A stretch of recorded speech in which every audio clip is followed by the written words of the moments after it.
Vamos a compartir la palabra siempre en la temática de, no sé si tenemos el otro banner que habla de restaurar la identidad de Cristo en nuestras vidas. Porque esa es la palabra, ese es el norte que el Señor nos dio, ese es el ancla que el Señor nos dio para este año. Iglesia, necesitamos volver a tener la imagen, la identidad de Cristo en nuestras vidas. Que cuando te miren a vos, cuando me miren a mí, puedan ver a Cristo. Aleluya. ¿Y será que eso es así? Bueno, si no está siendo así, nosotros estamos dando unos mensajes ya desde comienzos de enero sobre cómo restaurar la identidad de Cristo en nuestras vidas. Damos la bienvenida a la gente que se está conectando a través del Facebook para participar de este mensaje en la mañana de hoy. El tema de esta mañana es: el arrepentimiento genuino es indispensable para tener la identidad de Cristo. Repito, el arrepentimiento genuino es indispensable para tener la identidad de Cristo. Dice en Isaías capítulo 1, versículo 16, en la Nueva Traducción Viviente: lávense y queden limpios, quiten sus pecados de mi vista, abandonen sus caminos malvados. Repito, lávense y quédense limpios, quiten sus pecados de mi vista y abandonen sus caminos malvados. Padre, en el nombre de Jesús, una vez más queremos entregarte esta palabra. Yo, Señor, me someto a tu Espíritu Santo. Señor, yo aquí quiero menguar para que Cristo crezca. Señor, que esta palabra sea llevada por tu Espíritu Santo hasta cada corazón de los que están aquí presentes y aún los que están asistiendo a través del Facebook. Bendice, Señor, bendice tu palabra y cumpla el propósito para la cual va a ser predicada en esta mañana, en el nombre de Jesús. Amén y amén. ¿Saben qué? El Espíritu Santo me sorprendió cuando entré hoy al templo. El Espíritu Santo me dijo así: wow, porque la última adoración que se cantó en la iglesia Crece, donde me fui a predicar hace un rato, de Ven Espíritu Santo, fue la música, la adoración que estaban cantando aquí. Entonces dije: oh Señor, aquí hay algo que vas a hacer en esta mañana. Aleluya. Entonces prepárense, porque Dios va a hacer una obra grande en nuestras vidas. Amén. Queremos la imagen de Cristo. No hay imagen de Cristo sin santidad. Y cuando hablamos de santidad, no hablamos de santulonería, de caretas, de hipocresía, aquí una cosa y afuera otra cosa. Cuando nosotros hablamos de santidad, estamos hablando de un estilo de vivir con un corazón que agrada a Cristo. Amén.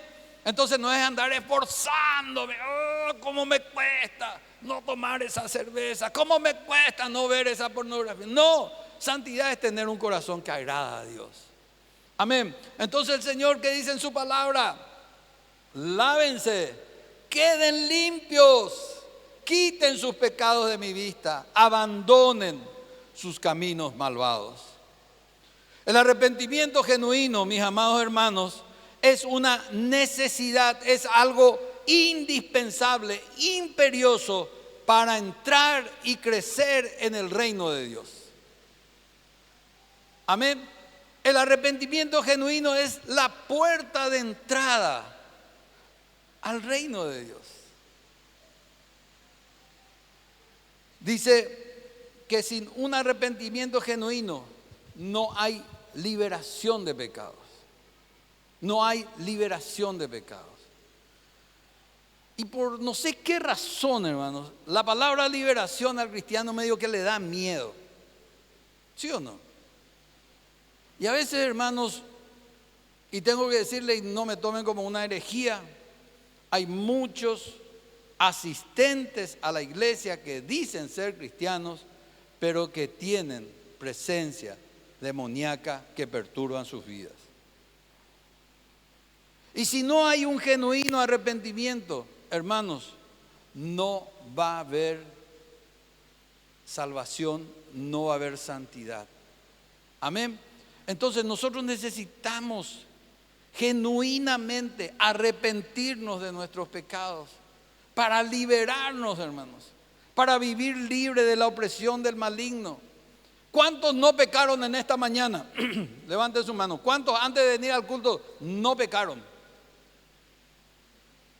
Estamos iguales entonces. Porque esta mañana así un roce y ahí con la pastora, un chispazo. Antes de salir, ella estaba apurada, yo estaba apurado, tenía que irme hasta Franco. Y si no salía a 7:30 de la mañana, no llegaba para el culto de las 8. Aleluya. Entonces, esas cositas ya generan en nuestro corazón enojo. ¿Sí o no? Sí, me mira bien la pastora.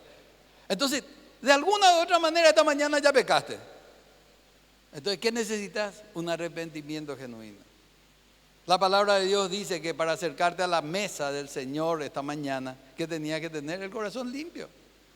Porque el que participa indignamente de la mesa del Señor, dice, juicio come y bebe para sí, por el cual muchos hoy están débiles, otros están enfermos y otros están muertos espiritualmente. Entonces no le tema la palabra liberación.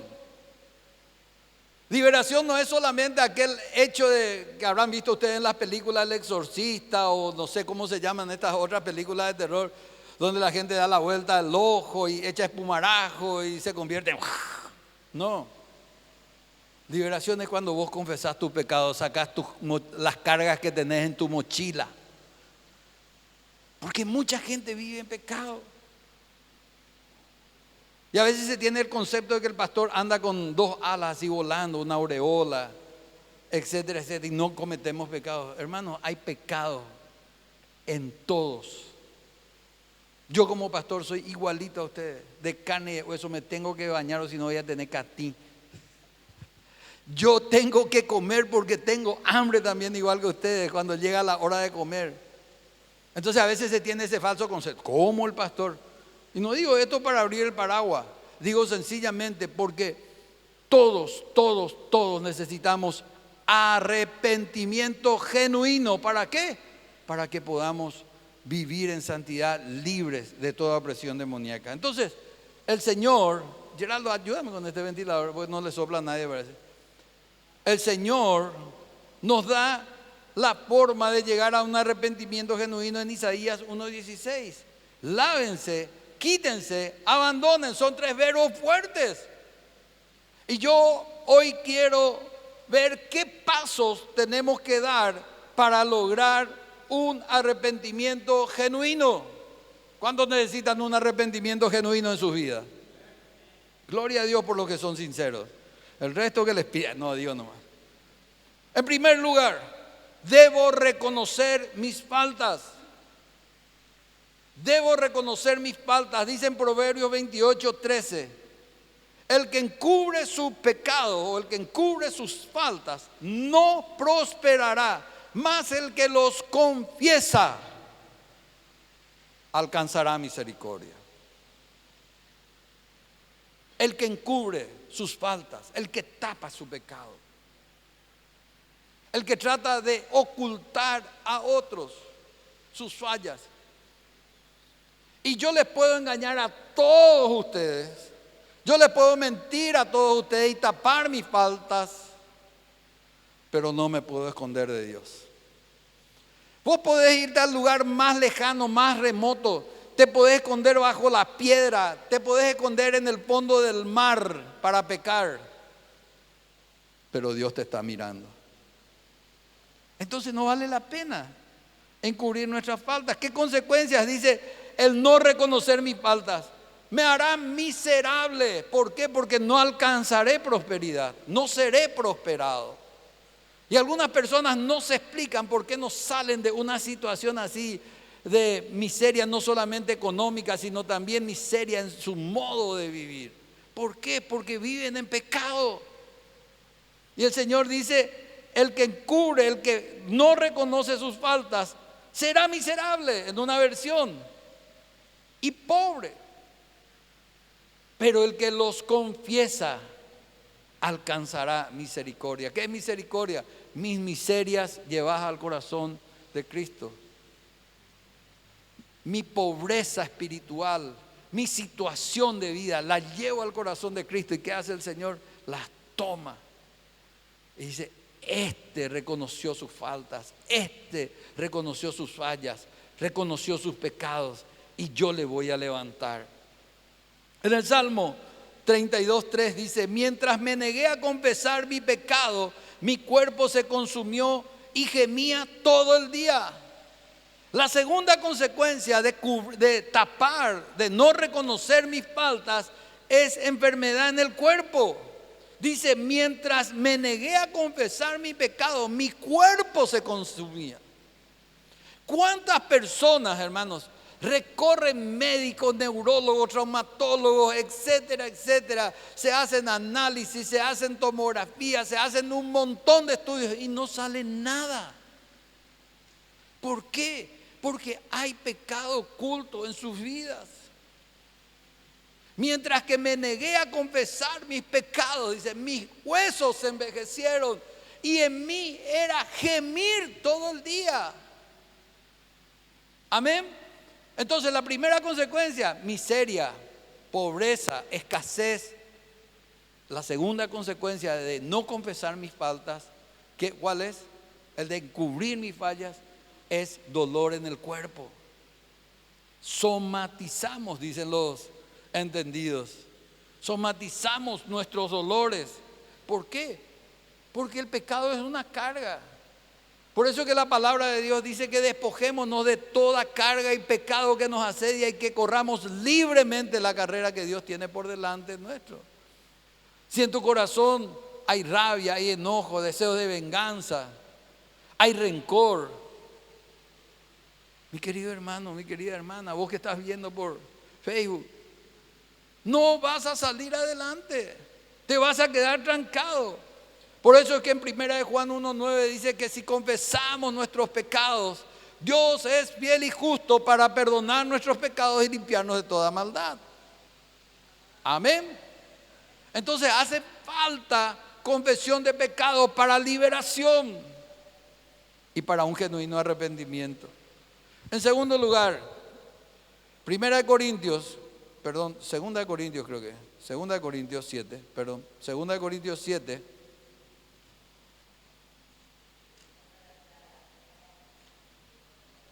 2 Corintios 7, versículo 10 dice, pues la clase de tristeza que Dios desea que suframos nos aleja del pecado y trae como resultado la salvación. No hay que lamentarse por esa clase de tristeza, pero la tristeza del mundo, la cual le falta arrepentimiento, resulta en muerte espiritual. Amén. Entonces, hay dos tipos de tristeza que llevamos en nuestras vidas. La tristeza que nos aleja del pecado, eso se llama convicción de pecado. Por eso decía que el Espíritu Santo algo quiere hacer en esta mañana. La tristeza que viene de Dios es una convicción del Espíritu Santo del pecado que estamos cometiendo, de aquello que estamos haciendo y no le agrada al Señor, aquello que produce dolor en el corazón de Dios. ¿Se entiende eso? Entonces, ese dolor, ese arrepentimiento, ¿a dónde nos lleva, hermanos? Nos lleva a la salvación. Porque los pasos, iglesia, para la salvación son dos: genuino arrepentimiento y, en segundo lugar, abrir el corazón para recibir a Jesús. San Juan capítulo 1 versículo 12.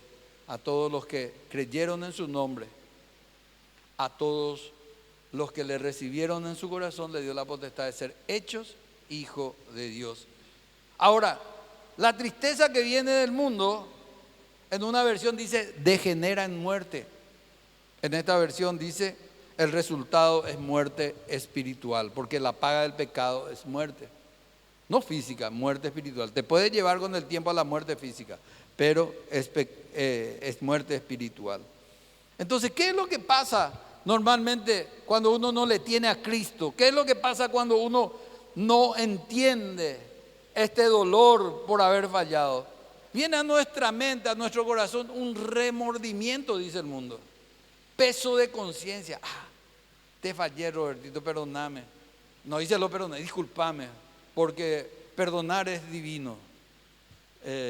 Y disculpar es humano. Así se justifica la gente, ¿verdad? Y no produce dolor para llevarte a la salvación, a un cambio de vida, sino por cliché, perdóname, Robertito, discúlpame, te pisé el pie. Más o menos así es. La gente se hace en botabú. La gente no entiende que ese remordimiento, ese peso de conciencia no produce un cambio en sus vidas. Pero sin embargo, el arrepentimiento, la tristeza que viene de Dios produce un arrepentimiento para salvación, dice la Biblia. Por eso es tan importante, hermanos, cuando el Espíritu Santo nos habla, cuando el Espíritu Santo viene a nuestras vidas y nos está quebrantando ahí, ¿qué tenemos que hacer, hermanos? Rápidamente oír esa voz. No, el tiempo va a sanar las heridas. No es cierto. Yo tengo que ir hasta esa persona, ¿verdad? Y eso voy a hablar en un ratito. Y arreglar las cuentas. Pero fundamentalmente entender, ¿verdad?, que necesitamos de un genuino arrepentimiento que es consecuencia de la convicción del Espíritu Santo. No una cuestión así, una tristeza, un peso de conciencia, un remordimiento sencillamente. Ahora ya se ha de curar solo. ¿Qué es lo que tanto le dije?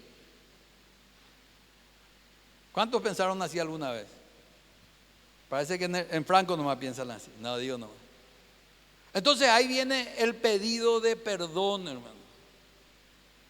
Y este es un punto muy importante que podríamos hablar toda la mañana de esto. Pero el pedido de perdón es tan importante porque mientras que yo no pido perdón, le llevo a esa persona en mi mochila.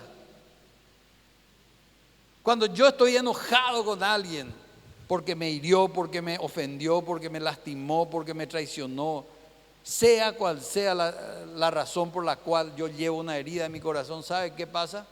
Esa persona, aunque no esté conmigo, me acompaña en mis sueños, me acompaña en mi almuerzo, me levanto pensando en esa persona, trabajo pensando en esa persona, empiezo a rendir menos y parece que todo me va mal. ¿Por qué? Porque no perdono. Entonces, para un genuino arrepentimiento, debo pedir perdón y debo perdonar también a las personas. Y eso no ocurre. Dice la palabra de Dios que si venís al altar para traer tu ofrenda y en el camino te acordás que tu hermano tiene algo contra vos, ¿qué tenés que hacer? Dejar tu ofrenda ahí mismo, andar, reconciliarte con tu hermano y luego venir a traer tu ofrenda. Dice en Santiago 5:16, confesaos unos a otros sus ofensas y orad unos por otros para ser sanados. Wow. Confesión, hermanos. Confesión. Arrepentimiento nos lleva al pedido de perdón. Tenemos que pedir perdón. Y le decía a los hermanos allá en Franco, es fácil o es más fácil pedir perdón a Dios, porque no le vemos, pues. ¿Entienden? Entonces nos arrodillamos ahí en nuestro cuarto de guerra, en el lugar donde tenemos para orar, nos arrodillamos, Señor, perdóname por mis pecados, perdóname porque le maltraté a mi esposa, perdóname porque le falté el respeto a no sé quién, y así empezamos a pedirle perdón a Dios. Y ya está, salimos ahí. Ya vi a paz, ¿verdad? Todos contentos, todos felices. Pero cuando tengo que tomar el coraje y decir, ir hasta lo de César y decirle, César, te pido perdón, me equivoqué, fallé, hablé mal de vos. Perdón, Robertito, hice esto contra tu vida. Y así, cuando tengo que enfrentar a la persona por el daño que le hice, pedir perdón por eso, cuesta, hermano. Cuesta, ¿sí o no? El ir a humillarte delante de otra persona y decirle, perdóname, te fallé, hablé mal de vos. Yo me digo que ya estoy acostumbrado a eso, ¿verdad? Ya no pido luego quien. Dice que un pastor En una ocasión le recibió a uno de los líderes de su iglesia, que ya no venía más a la iglesia, por cierto, y que había salido a hablar mal de este pastor. Entonces vino y le dijo: pastor, te pido perdón por mis pecados, porque hablé mal de vos. Te pido perdón, pastor, porque te difamé, porque etcétera, etcétera. Y el pastor le dijo: yo no tengo ningún problema en perdonarte, pero quiero pedirte un favor, quiero que me acompañes, le dijo. ¿A dónde, pastor? Vamos a salir a caminar. Y el pastor agarra un almohadón que tenía en su oficina y sale a caminar con este hombre. Y va a un lugar un poco alto donde había mucho viento. Y el pastor abre el cierre del almohadón. Y el almohadón era de pluma de patos. Entonces el pastor empieza a hacer así, sacude el almohadón y las plumas de pato empiezan a volar con el viento y se van por todos lados.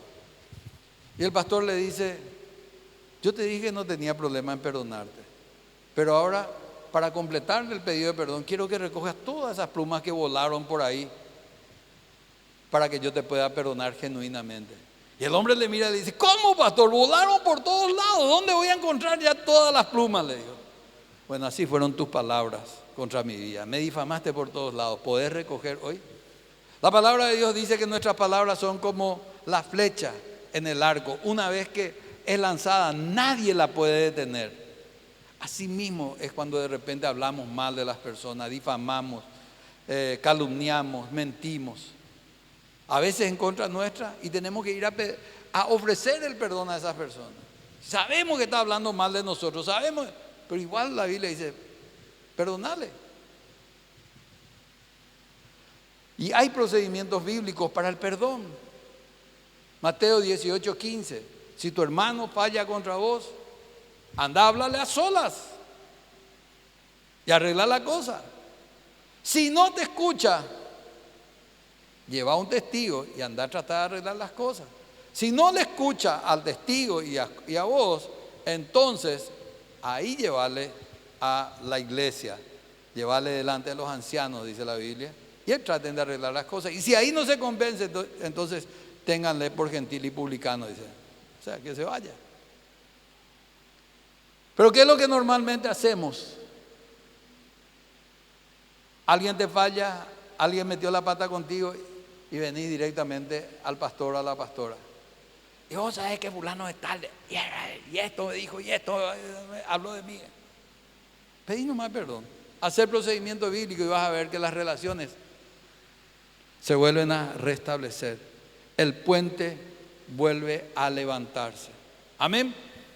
Bueno, vamos a el cuarto punto: restitución. Números, el libro de Números, capítulo 5, versículos 5 al 7 dice: también el Señor habló a Moisés diciendo: di a los hijos de Israel que cuando un hombre o una mujer cometa cualquiera de los pecados con que los hombres ofenden al Señor, esta persona será culpable, confesará el pecado que haya cometido y hará restitución completa por el daño que hizo. Y sobre ello añadirá la quinta parte y lo dará a aquel a quien había hecho el daño. La restitución es algo que nosotros no practicamos, hermano. La restitución es algo que nosotros no hacemos normalmente. Ya te pedí perdón, César. Vio la UCD, así dice la gente. ¿Qué vio? Digo, ya te pedí perdón. Restitución es devolver al otro o a la otra el daño que hizo. Amén.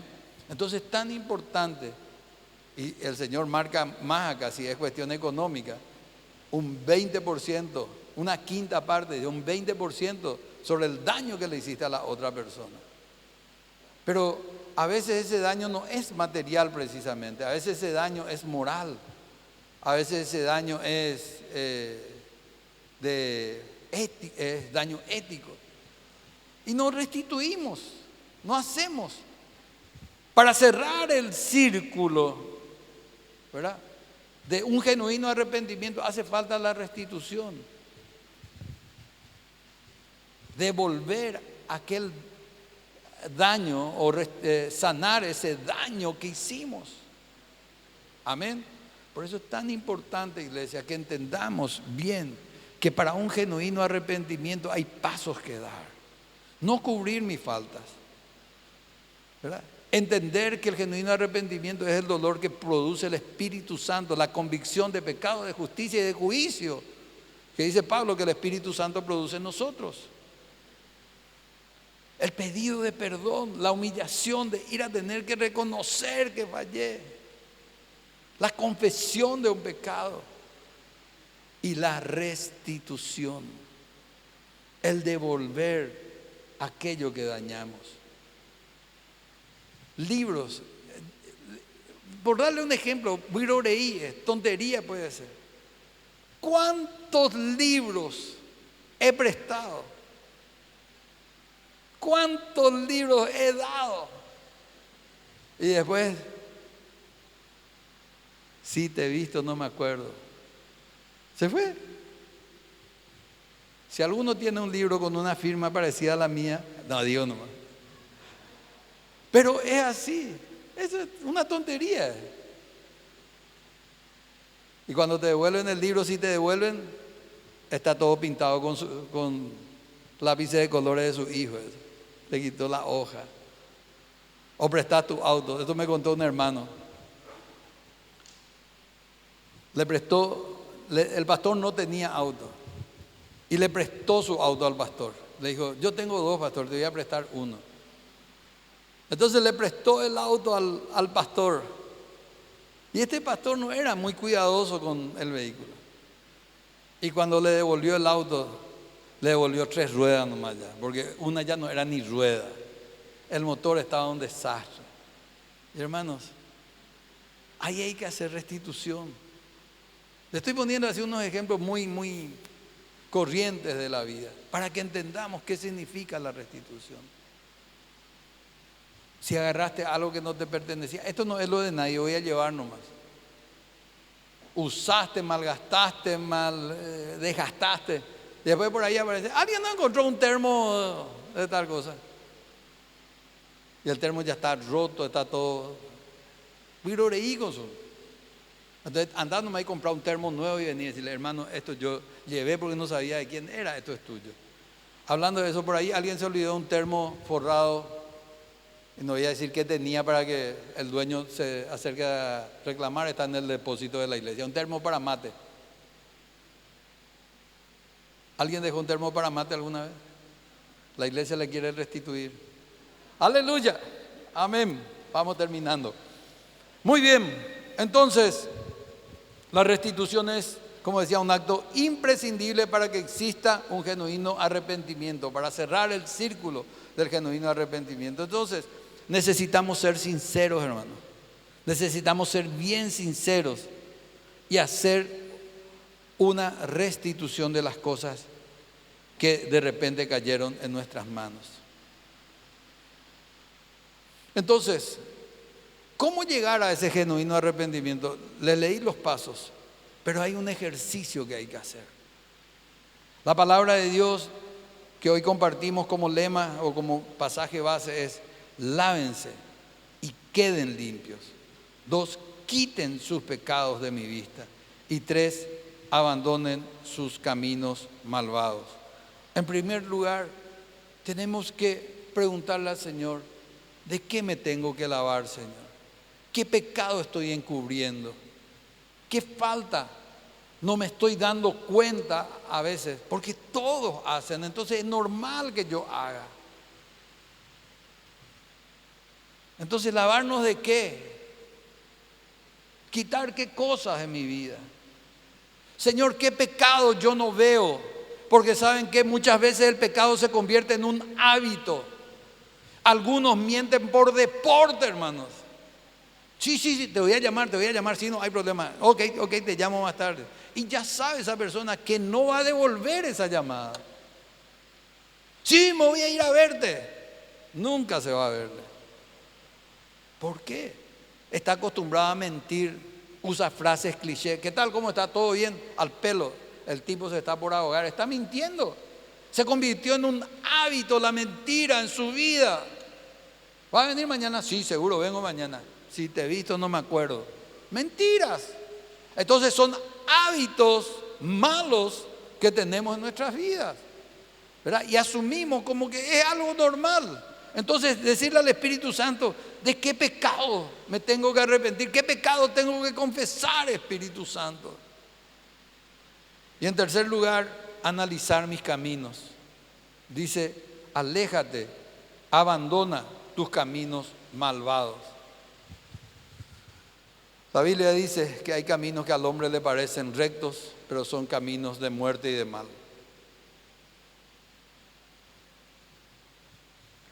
A veces te parece que estás haciendo correcto. A veces te parece, bueno, es mi vida, yo hago lo que quiero, por aquí yo marcho. Que el que me quiera que me aguante.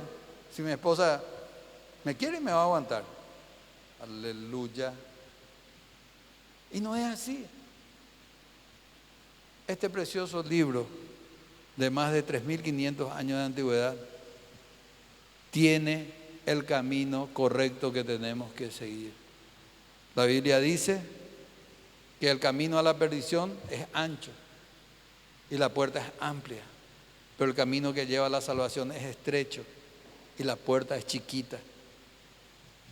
Entonces, no es la cuestión, Señor, no estoy ni aquí ni estoy allá. No soy tan malo, pero no soy tan bueno. Acá en el medio nomás transito. La Biblia dice que a los tibios el Señor le va a vomitar de su boca. Una vez un amigo me dijo, tal vez no esté en el equipo titular del cielo, pero estoy en el banco de suplentes. Y le dije, en el cielo no hay banco de suplentes. O estás o no estás. O es presencia de Dios o es ausencia de Dios. Pero no hay banco de suplentes en el cielo. Por eso, en esta mañana quiero invitarte a que te pongas de pie. Y quiero que ahí en tu lugar, y si después necesitas pasar al altar para hablar con Dios, lo hagas. En primer lugar, decirle al Señor, ¿lavarnos de qué? ¿De qué me tengo que lavar, Señor?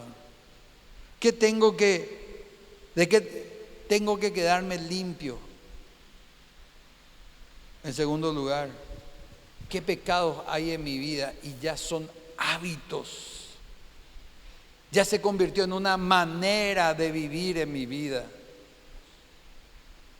Sí, pues el Señor me va a perdonar de todas maneras. Pasen, hermanos de la alabanza. El Señor sabe luego que soy así. Uf, qué terrible error, hermano. Y en tercer lugar, analizar por qué caminos ando. Las malas compañías corrompen, dice la Biblia. Las malas compañías corrompen. Cuidado. Cuidado con esas compañías que te llevan por los malos caminos. Parece un consejo para adolescentes, para jóvenes, pero también es para nosotros, adultos. Porque cuando te convertiste, vos ya no decías más groserías. Cuando te convertiste recién estabas tan enamorado en ese primer amor que no contabas más chistes verdes. Pero de repente como que te fuiste entibiando. Y tus compañeros de trabajo empiezan a contar chistes subidos de tono y vos te matás de risa.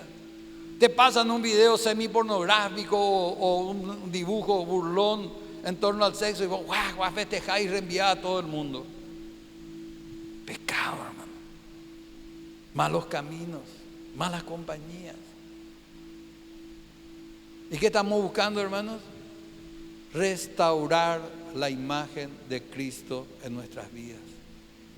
Restaurar su identidad, esa santidad, esa pureza de Cristo. En su vida no se halló pecado, dice. Yo sé que mientras que estemos en este cuerpo, en esta carne, hay un enemigo más grande que aún el propio Satanás en nuestras vidas, que se llama ego, que se llama mi yo. ¿Y qué se cree? ¿Por qué me va a hacer así? Yo no merezco esto. Calma, calma. Nuestra carne quiere reaccionar, pero demostremos una actitud como la de Cristo. Manso, humilde. Como oveja fue llevado al matadero y no abrió su boca. Cuando vos te defiendas de los ataques, de las injurias, de las calumnias, Dios no te va a defender. Pero cuando vos dejás que Dios sea el que te defienda, que Dios sea el que te justifique, que Dios sea el que te levanta, no hay palabra humana, no hay actitud humana, no hay acción humana que pueda tocar tu vida. ¿Por qué? Porque el que te guarda no se duerme, dice. Porque el que te guarda está 24/7 contigo.